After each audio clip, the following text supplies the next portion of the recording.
Time था जनवरी 2026 की शुरुआत का और जगह थी यूपी के झांसी का नंदपुरा। जब वृजभान नाम का एक व्यक्ति काफी ज्यादा परेशान हालत में अपनी पत्नी गीता के पास जा पहुंचता है और वो उसके साथ वहीं पर आराम से बैठकर उसके साथ बातें करना शुरू कर देता है। इस दिन गीता को थोड़ा अजीब लगने लगता है कि इसका पति इस तरीके से प्यार से इसके साथ काफी ज्यादा समझदारी के साथ बातें तो नहीं किया करता था। तो उसे भी मामला समझ में आ चुका था कि इस टाइम बात काफी ज्यादा गंभीर है। तो गीता उसी के पास बैठ जाती है और उसके बाद वृजभानु से सारी की सारी बातें बताने लगता है कि वो कुछ इस तरीके से इस टाइम काफी ज्यादा उलझन में फंसा हुआ है। उसे कुछ भी समझ नहीं आता। उसकी सारी की सारी बातें गीता के द्वारा सुन लेने के बाद गीता आखिर में वृजभान को यही बात कहती है कि जैसे कि उसकी पिछले काफी दिनों से चाल ढाल थी, उसे देखकर वो पहले ही समझ चुकी थी कि जरूर इस बंदे ने कुछ न कुछ गड़बड़ कर रखी है। और उसके जितने पुराने कांड थे, अब जो नया उसे कांड पता था,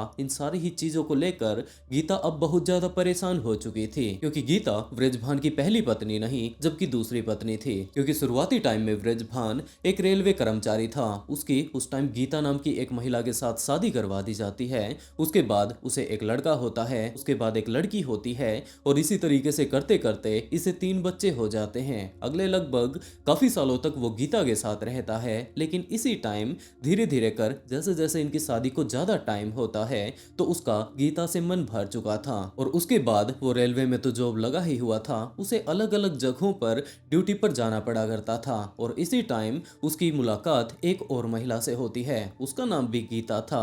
और उसने जब उसके साथ बातें करनी शुरू की तो शुरुआती टाइम में तो ये लोग नॉर्मली यूं ही बातें करना शुरू कर देते हैं। दूसरी महिला ये बात बताती है कि उसका नाम गीता है। वृजभान उसके साथ अपनी और ज्यादा बातें बढ़ाने के लिए यही बात कहने लगता है कि इस टाइम उसकी शादी हो चुकी है और उसकी पत्नी का नाम भी गीता ही है। वो उसके साथ इस टाइम फ्लर्ट कर रहा था। और जैसे ही इस नई वाली गीता को ये बात पता चलती है कि वृजभान अब उसके ऊपर लाइन मार रहा है, तो वो उसी के साथ अब बातें करना शुरू कर देती है कि क्या आपकी पत्नी इतनी ज्यादा खूबसूरत नहीं है। तो दूसरी तरफ वृजभान ने ये बात कही कि उसकी पत्नी ठीक ठाक है लेकिन वो उसका ज्यादा ख्याल नहीं रखती। वो पूरा का पूरा दिन अजीबोगरीब उससे बातें करती रहती है, लड़ने का एक भी बहाना वो नहीं छोड़ती। और यही कारण है कि वो ज्यादातर टाइम अपने घर से बाहर ही रहता है। एक तो उसकी जॉब भी कुछ इस तरीके की है और दूसरा वो अपनी अब पत्नी के साथ भी नहीं रहना चाहता। तो अपनी जॉब के चलते अब ये ज्यादातर बाहर ही रहता है। और वैसे भी अगर इसे छुट्टी मिल जाए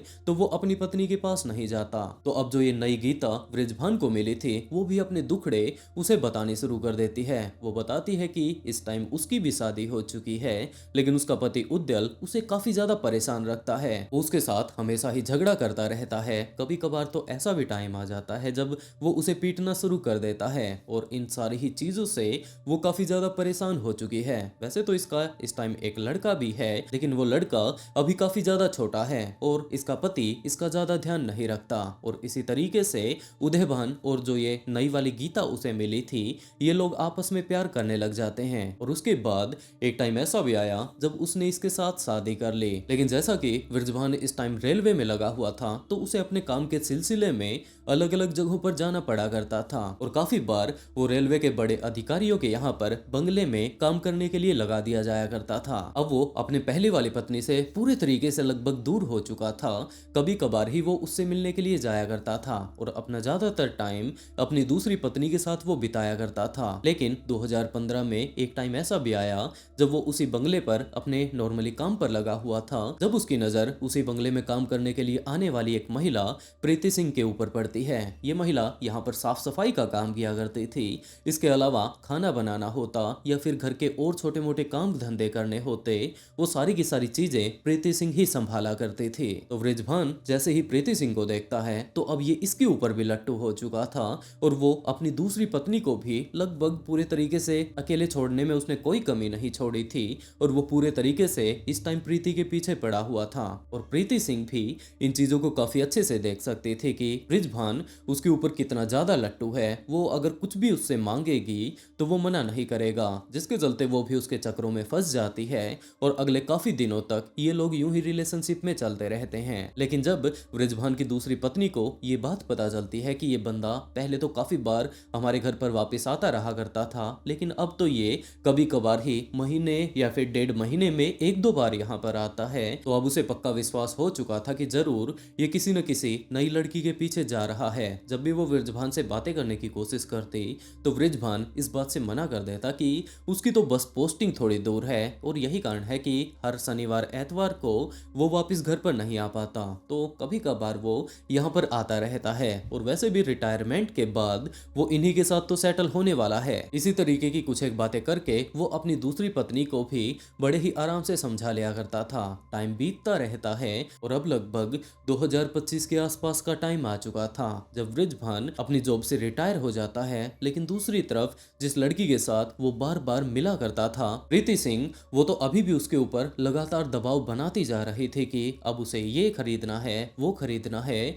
और उसे पैसे की जरूरत है। जब वो जॉब पर लगा हुआ था, जब तो वो आराम से नॉर्मली उसे पैसे दे दिया करता था, लेकिन अब ये रिटायर हो चुका था तो प्रीति सिंह ने इसके ऊपर दबाव बनाना शुरू कर दिया कि इस टाइम वो भी शादीशुदा है। और जैसे ही वो अपने पति को बताएगी कि ये बंदा जो कि लगभग उससे 27 साल बड़ा है, उसने इसका शोषण किया है लगभग पिछले 10-12 सालों से, ये काफी ज्यादा बुरे तरीके से इसे शोषित करता आया है, तो बाद में इसे जेल में जाना पड़ेगा। और अब वृषभान काफी ज्यादा घबरा चुका था और जितने भी पैसे उसे रिटायरमेंट पर मिले थे उनमें से काफी ज्यादा खर्चा वो उसके ऊपर कर देता है। जब उसके पास रिटायरमेंट के पैसे थे उस टाइम भी वो प्रीति के ऊपर काफी ज्यादा खर्चा किया करता था, लेकिन धीरे धीरे कर उसका वो सारा का सारा पैसा लगभग खर्च हो चुका था। उसने लगभग एक साल के अंदर अंदर 15 से 20 लाख रुपए प्रीति के ऊपर खर्च कर दिए। और जैसे ही टाइम 2025 के एंड का आया तो अब प्रीति इसके ऊपर और ज्यादा दबाव बनाने लगती है कि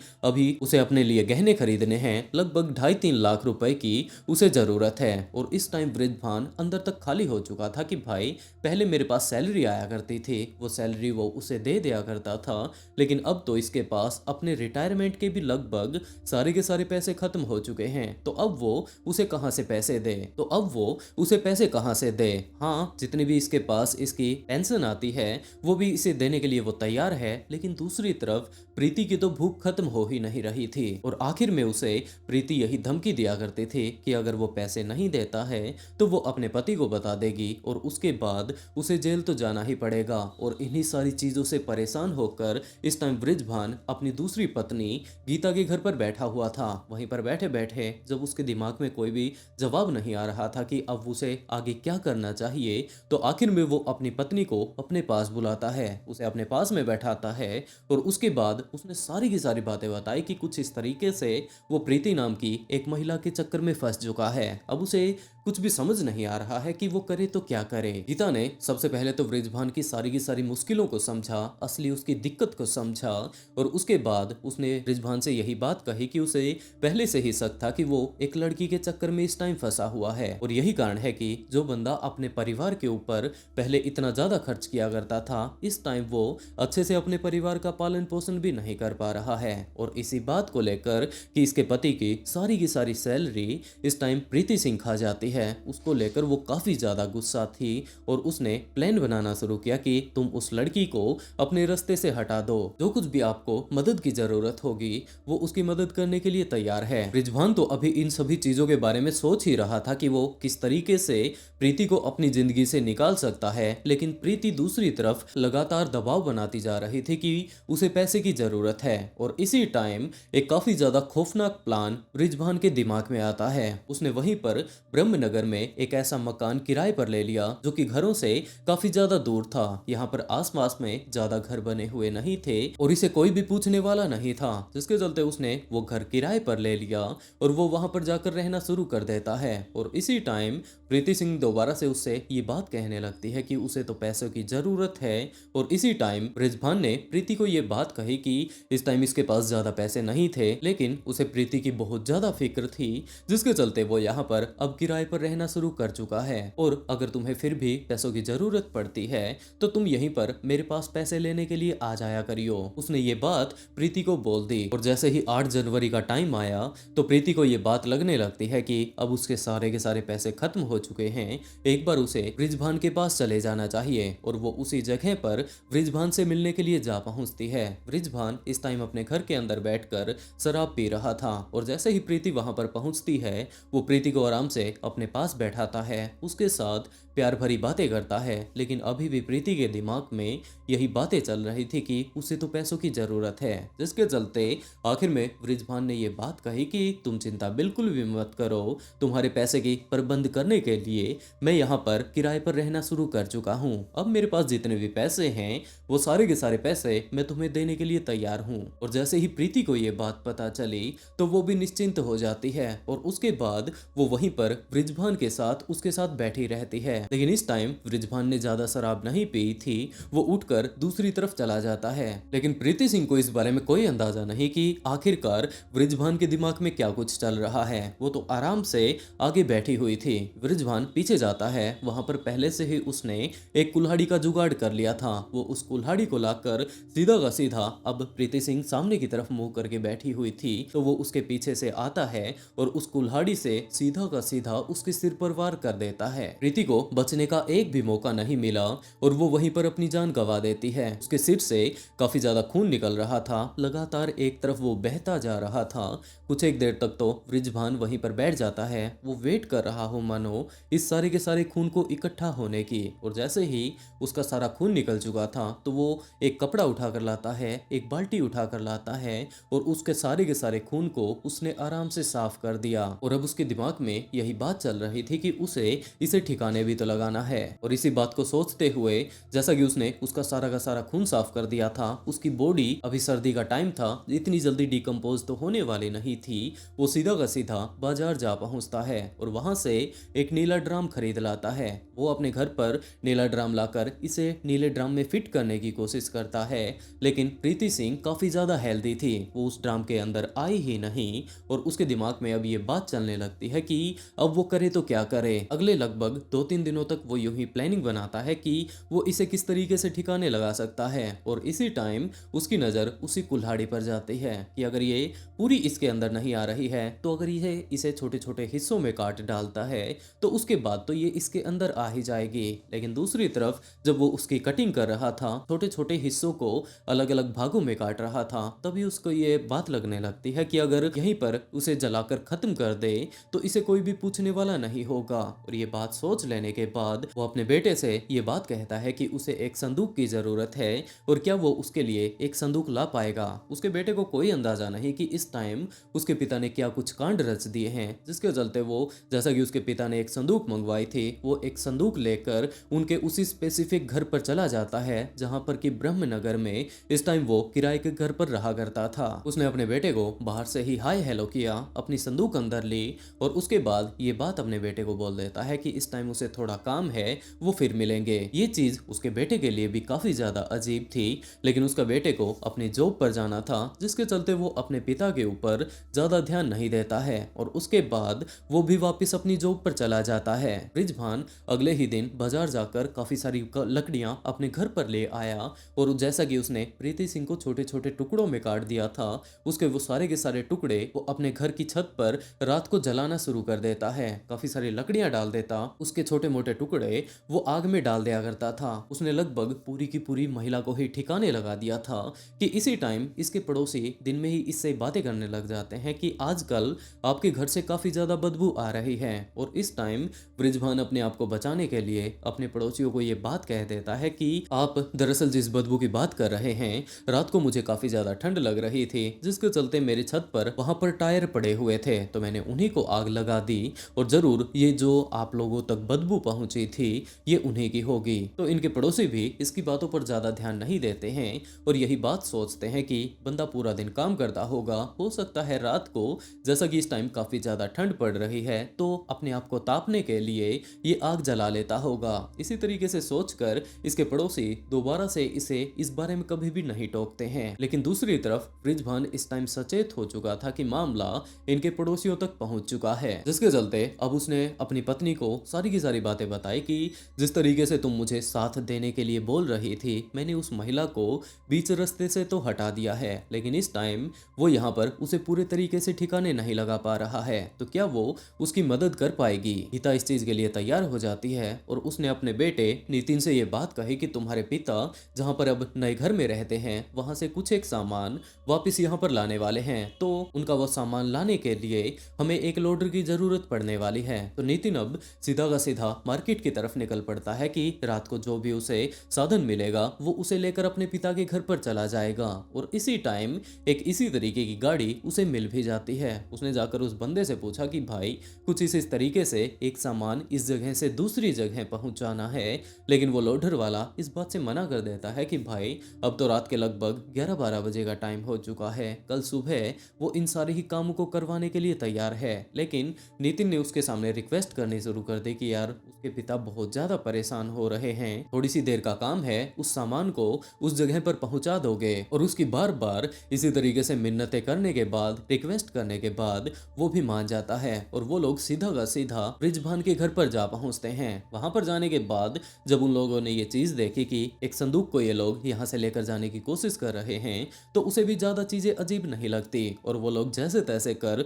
उसे उठाकर बाहर लाने की कोशिश करते हैं। लेकिन जब उसे ये बात पता चलती है कि ये संदूक तो हद से ज्यादा भारी है, इसमें से काफी ज्यादा गंदी बदबू आ रही है, तो वो भी पूछने लगता है कि भाई तुम लोगों को ऐसी क्या जल्दी थी कि तुम लोगों को अभी रात के समय ही इसे दूसरी जगह पर शिफ्ट करवाना था। अगर तुम लोग दिन में मुझे बुलाते तो मेरे साथ काफी सारे और भी लोग आ जाते और हम लोग बहुत जल्द इसे दूसरी जगह पर शिफ्ट कर देने वाले थे। और वैसे भी इसके अंदर से लगातार गंदी बदबू आ रही है, वो किस चीज की है। तो बृजभान जैसे कि उसने अपने पड़ोसियों को भलो दिया था उसी तरीके से वो उसके साथ भी बात को टालने की कोशिश करता है। लोडर वालों को ज्यादा इस बात से मतलब भी नहीं था, लेकिन जब वो लोग उसे उठाकर अपनी गाड़ी में रख रहे थे उसी टाइम उसने ये चीज देखी कि इसके अंदर से एक लिक्विड बाहर आ रहा है। और इस चीज को देखकर गाड़ी वाला बहुत ज्यादा परेशान हो जाता है कि जरूर इसमें कुछ ना कुछ गड़बड़ है। और जैसे तैसे कर वो लोग उस जगह से निकल पड़ते हैं। बीच रास्ते में वो बार बार बृजभान से पूछ रहा था कि ये संदूक काफी ज्यादा भारी है, इसके अंदर से कुछ ना कुछ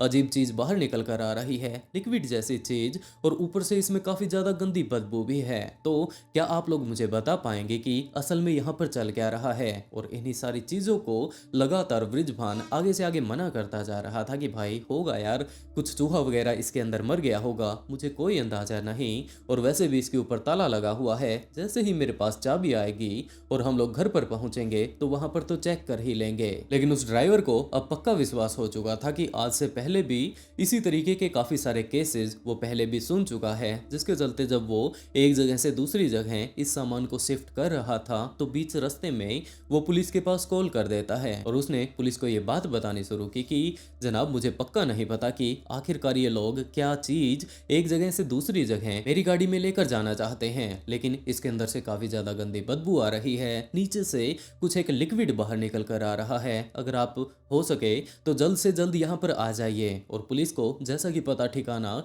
उस ड्राइवर ने बताया था, पुलिस वहां पर जा भी पहुंचती है। वो लोग उस टाइम उस संदूक को नीचे ही उतार रहे थे कि उसी टाइम पुलिस ऑफिसर्स वहां पर पहुंच जाते हैं। इससे पहले ही बृजभान को अंदाजा हो चुका था कि यह बंदा इस टाइम पुलिस के पास शायद फोन कर रहा है, जिसके चलते वो जैसे ही वहां पर पहुंचते हैं तो वो उतर कर इधर उधर चला जाता है। और उसके बाद पुलिस यहाँ पर आ पहुंची और उसने गीता को और उसके बेटे को वहीं पर उस संदूक के साथ पकड़ लिया कि सबसे पहले तुम लोग इसका ताला खोलो, बाकी की बातें हम लोग बाद में करने वाले हैं। लेकिन गीता ने इस बात से मना कर दिया कि इसकी चाबी उसके पास नहीं है, जबकि इसकी चाबी तो उसके पति के पास है। आप लोग चिंता मत कीजिए, बहुत जल्द वो भी यहाँ पर आ जाएंगे। कछु नहीं है बेटा, कछु नहीं है, बात का टेंशन ले, कछु नहीं। तो पता है तो हम पापा तुम जाना तो हमारे पी लेते ही नहीं, तुम पता है हम कैसे परिवार के हम भी चला रहे हैं, हमारे भी बच्चे हैं जी, देखो देखो छोटे छोटे हैं कि नहीं वो ठीक है, आपको तुम्हें पता ही हम कैसे परिवार के हो, तो जानते हैं आप, तुम हमारे घर किराए से रह गई, सब बातें हैं, वो तो है ही। अब हम तो इसने कहा बक्सा उठवा दो, हम चलेगा, हमें क्या पता क्या है क्या नहीं है आपको, मगर आप नहीं वो ठीक है, मगर जो भी नहीं वो ड्राइवर से कह रहा है बक्स ताला खुलवा दो आप, बस हम लोग सेटिस्फाई हो जाए।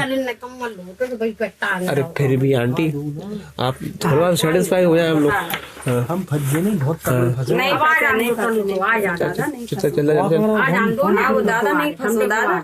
टेंशन नहीं लो, चाबी तो मिल जाए भैया, दादा खोल के ला दे। ताला तोड़ दे रहा है, ताला तोड़ दो ताला। ताला तोड़ रहा है, हल्ला और ये ताला तोड़ रहा है। तारों नहीं तोड़ के ताला नहीं तोड़। ताला अल्लाह नहीं होना चाहिए, क्या चाबी इधर उस हड्डी है, देख ले इधर ये हड्डी है, इधर नहीं उसका हड्डी है। चोचा चोचा चोचा अब तो वही बच्चे होती अरे इधर नहीं हड्डी। लेकिन अगली काफ़ी देर तक यूं ही वेट कर लेने के बाद भी वहां पर बृजभान वापस लौट कर नहीं आता है और उसके बाद ज़बरदस्ती पुलिस के द्वारा वो संदूक का ताला तोड़ दिया जाता है। और जैसे ही पुलिस ने वो ढक्कन खोला तो अंदर से काफ़ी ज़्यादा गंदी बदबू आती है। पुलिस ने जब संदूक के अंदर झांका तो उन्हें ये बात पता चलती है कि इसके अंदर तो काफ़ी सारे कोयले मौजूद हैं और इन्हीं के अंदर काफ़ी सारे मांस के लोथड़े भी पड़े हुए हैं। पुलिस ने उन दोनों ही माँ बेटों को गिरफ्तार कर लिया और इसके साथ साथ बृजभान के बारे में वो लोग पूछताछ करनी शुरू कर देते हैं। अगले काफी देर तक बृजभान नहीं मिलता है, लेकिन कुछ एक देर तक और भी उसकी वेट कर लेने के बाद उसके बारे में भी पता चल जाता है। पुलिस ऑफिसर्स उस स्पेसिफिक घर पे जाके दरवाजा खटखटाने लगते हैं और जैसे ही अंदर से दरवाजा खोला जाता है तो सामने बृजभान खड़ा हुआ था। बृजभान बिल्कुल हैरान कि पुलिस को इसका पता कैसे चला। पुलिस उसे तुरंत गिरफ्तार कर लेती है और उसके बाद उसे पकड़कर पुलिस स्टेशन लेकर जाने लगती है। और इसी टाइम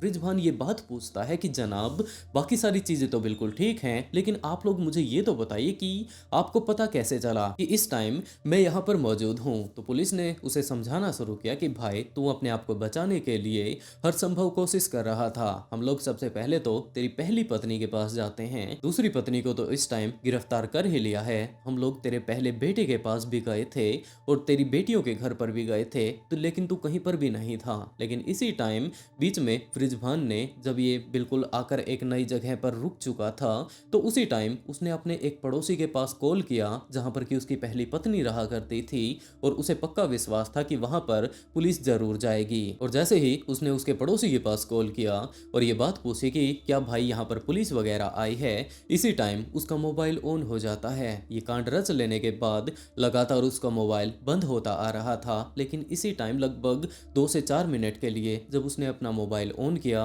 अपने पड़ोसी के पास कॉल किया, तभी इसकी लोकेशन पुलिस को मिल जाती है और उसके बाद पुलिस ने आकर इसे गिरफ्तार कर लिया। और कुछ इस तरीके से एक आशिक मिजाज का व्यक्ति जिसके सामने जो भी लड़की आया करती थी, जो भी महिला उसे मिलती, वो उसी के ऊपर आशिकी मारनी शुरू कर दिया करता था और आखिर में उसका अंजाम इतना भयानक सामने आता है। आखिर में उसे पुलिस के द्वारा गिरफ्तार कर लिया जाता है और अभी भी इसके ऊपर केस चल रहा है। वैसे दोस्तों, आप लोग इस पूरी की पूरी कहानी को जान चुके हैं, तो आप लोग इस केस के बारे में क्या कहना चाहेंगे? और इसके साथ साथ इस तरीके के केसेस के डिटेल निकालने के लिए बहुत ज़्यादा रिसर्च करनी पड़ती है, सारे के सारे आर्टिकल देखने पड़ते हैं, इसमें काफ़ी ज़्यादा मेहनत लगती है। लेकिन लाइक करने में आप लोगों को ज़्यादा मेहनत नहीं लगेगी, बस जाकर इस वीडियो को लाइक कर दें और इसके साथ साथ कमेंट भी कर दें। ये मेरे लिए आपकी तरफ से काफ़ी होगा ताकि मैं आगे भी इसी तरीके के काफ़ी सारे ट्विस्टेड केस ला पाऊँ। और इसी के साथ दोस्तों, आज का शाउट आउट विनय हर्षवर्धन को and write a beautiful comment to get shout out in next video.